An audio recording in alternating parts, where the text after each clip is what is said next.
So we're going to connect some dots today, and you know what?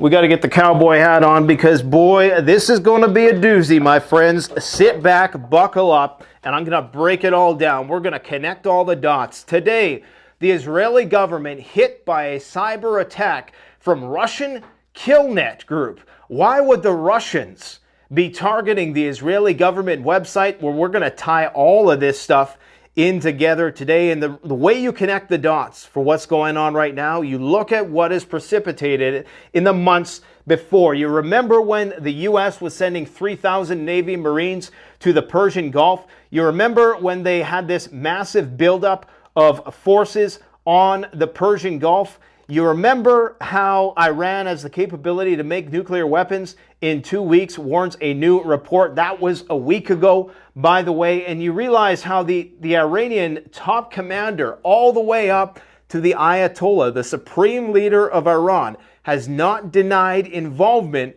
in orchestrating what has happened with Hamas, who, I should add, just met with Sergei Lavrov and the Russians earlier in September. My friends, this is all connected. There's going to be those hardline, circumspect objectivists right now who want everything pointed out to them, but I'm going to speculate like I've never speculated before. That's what you come here for. Take it all with a grain of salt. But to me, this makes perfect sense. You have the top Iranian commander saying today that Al-Aqsa Mosque will be liberated soon. You have celebrations in the streets from New York City to Turkey to Iran, all over the Muslim world. They are celebrating these attacks. We have one of the biggest land invasions being planned by the Israelis. Some are saying that it's going to come in the next 48 hours. Hezbollah says that if that happens, they are going to join the war. Now, understanding what's going on there, it's important to also look at what the U.S. military is doing. Here is the position of the U.S. military naval strike groups as we speak. The Gerald R. Ford is going to be moving deeper into the Eastern Mediterranean in response to what is going on. Well, where is the Eastern Mediterranean located? It's very, very close. Okay, it's on the other side of Turkey. It's getting a lot closer than it was before to Russia. There was a time when NATO was pressuring Turkey to allow NATO warships into the Black Sea through the Bosphorus Strait. What is going on in the Black Sea? This is all about Russia, I do believe. I think this is all about the main nexus of global conflict, which is Ukraine, Russia, and this is the reason why. I'm going to talk about it in just a minute, but get a load of this. This is what they're going to try to sneak through. 100 billion in Ukraine spending package. This is what they're going to silently sneak in the door while this shitstorm is brewing in the Middle East. Okay, everybody's saying, oh, Ukraine's going to be forgotten by the world now, and they sure as hell have in the last 48 hours. But I do think that's by design. As well as other things related to this conflict by design. It's of no surprise that Lukashenko came out today and said he's the Belarusian leader. If you don't know, Putin warns he's being pushed to use the most terrifying weapon in the world. He just said this today. Well, didn't the Ukraine war end? Isn't all the attention on the Middle East now? Isn't this over? Not by a long shot. Get a load of this. What the Russians have been forced to do is retreat to a new port in Novorossiysk. Okay, way the hell back here in the Black Sea. Remember, before they were based out of Sevastopol. Thanks to the Storm Shadow missiles and the Scalp missiles from the French and the English being provided to the Ukrainians, they've now had to retreat deeper into the Black Sea. They can still launch their missiles, they can still conduct operations, albeit arguably because it's at a longer range, maybe not as accurately. The Ukrainians have a bit more warning time to respond, and of course it's just incrementally pushing them back.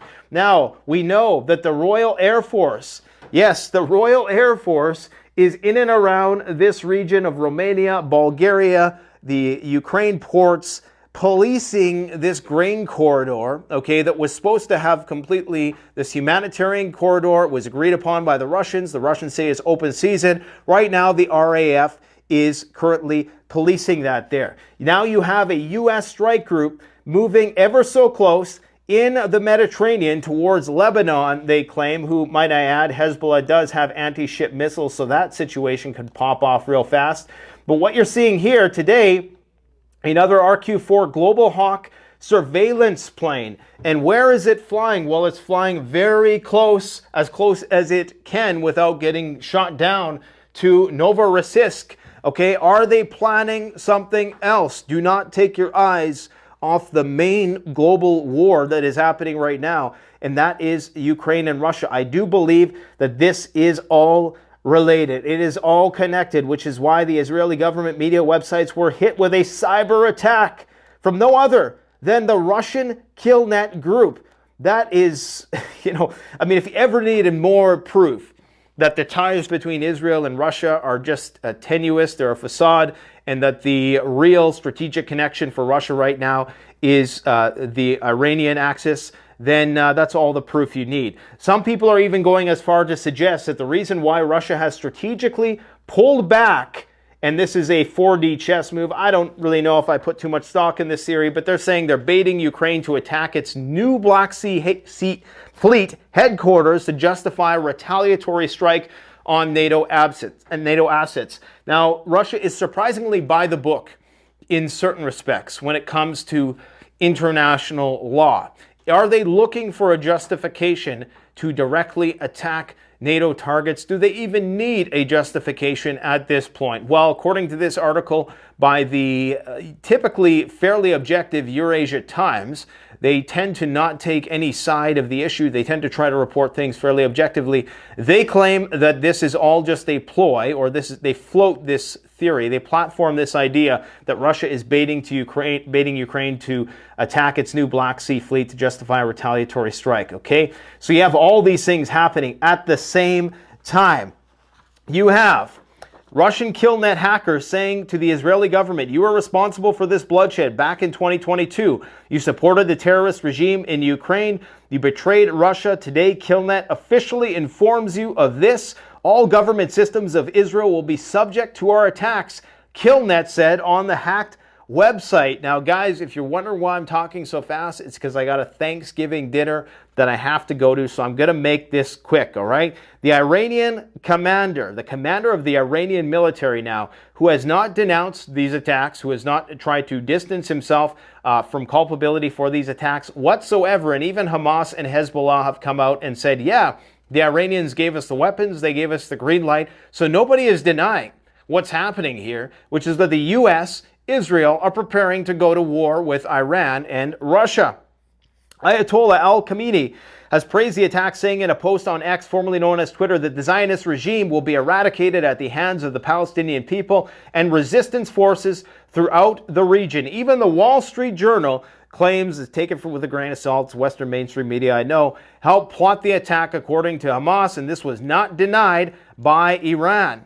Russia met with Hamas on September 13th. During the talks, Lavrov urged an end not to the conflict in Israel, but to the rift between Hamas and its rival Fatah, headed by the Palestinian Authority, President Mahmoud Abbas, according to a statement from the Russian Foreign Ministry. I mean, is there any doubt at this point, really, what's going on here? I mean, come on.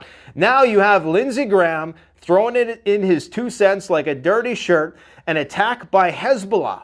And Iranian satellites would have devastating consequences for Israelis' defense systems.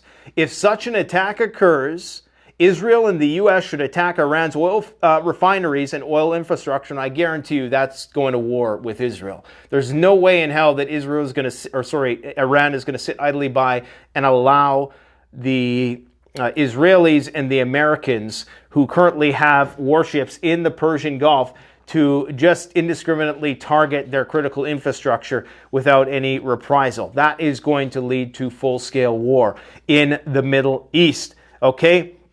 So it appears as though, according to some sources, a ground invasion into Gaza is imminent within the next 48 hours. I don't know how true that is. I would presume they would need a bit more planning with respect to that, but I'm certain that they have contingency plans laid out for such an event. Speaking of contingency plans, we got a Barrack Bunny from the IDF here who is claiming that, along with other people, that this shouldn't have happened, okay? The Mossad has deep, far-reaching tentacles that usually can see much smaller coordinated attacks coming, much less the biggest one that we've ever seen. 5,000 rockets coordinating all of that stuff, keeping that stuff under wraps, something that would likely have to have been planned for years. We presume maybe they could plan it in a few months, but even still, to not have any informants or any leaks about a potential exercise like that, offensive, is very unlikely. A lot of people claim. In fact, I have somebody who I know in Israel right now who claims that they have a very credible evidence, along with other people who are claiming that yes, indeed, it's very, very difficult to get anything past these, especially the Gaza Strip wall between it and Israel, okay? So it's a very formidable defensive line, and for there to have been these chinks in the armor, and it wasn't a complete stand down, nobody's saying that, but people are saying maybe there was a blind eye turned because this is what the Netanyahu government needed in order to legitimate a massive full-scale war to take attention away from its own domestic politics. So everybody stands to kind of benefit from this. The Israeli government, the Iranians, the Russians, because it kind of, in the short term, takes attention away from what's going on in Ukraine. However, in the long run, who is really getting the last move in this game of 4D chess if this is all just a smokescreen so that Biden can secretly pass through another $100 billion in Ukraine funding that people were starting to be openly, vocally unsupportive of. So I think that's the gist of it, and you can expect that if shit pops off in the Persian Gulf, in the Mediterranean, with Iran, then the price of oil is going to absolutely skyrocket. The markets are going to crash. Everything is going to skyrocket in price. Our strategic oil reserve is going to be depleted. And just one more thing for you to think about before I let you go today.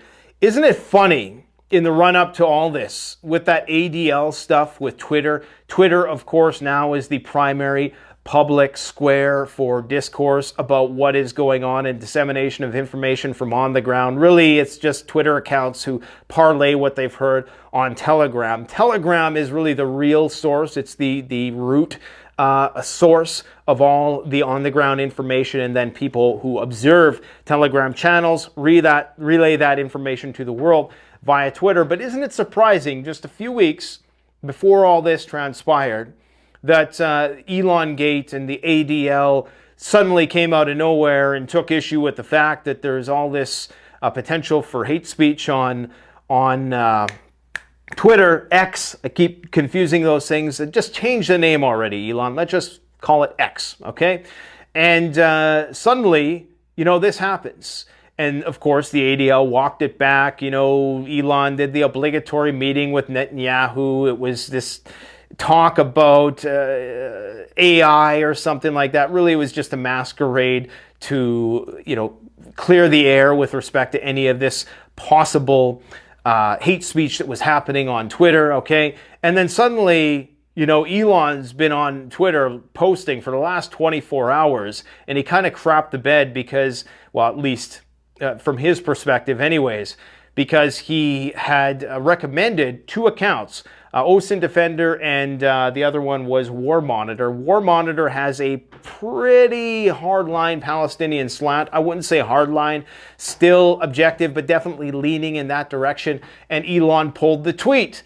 So, Twitter has been one of the primary fountains of information for analyzing this particular conflict. And it's just weird how all these things line up beforehand. How we get stories about how Iran is 2 weeks away from making a nuclear weapon. Now, we know that they've been saying that for 20 years, but now it's actually true, okay? There is no nuclear deal right now, and perhaps that's why all of this stuff is reaching a fever pitch. Man, the sparks are flying around the world. If you're not a prepper right now, you are incredibly stupid. I don't know what else I can tell you.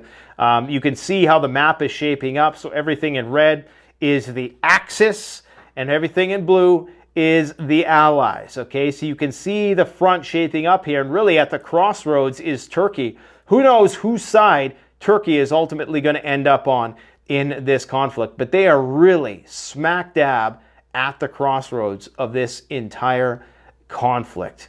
And apparently there's been a lot of other stuff going on from a nuclear perspective. Like there was this Boeing E-6B Mercury plane giving signals to submarines, nuclear submarines up there in the Arctic.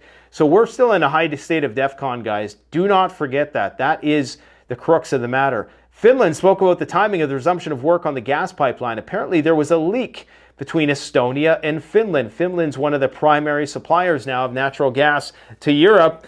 Is Russia starting to engage in some sabotage of its own?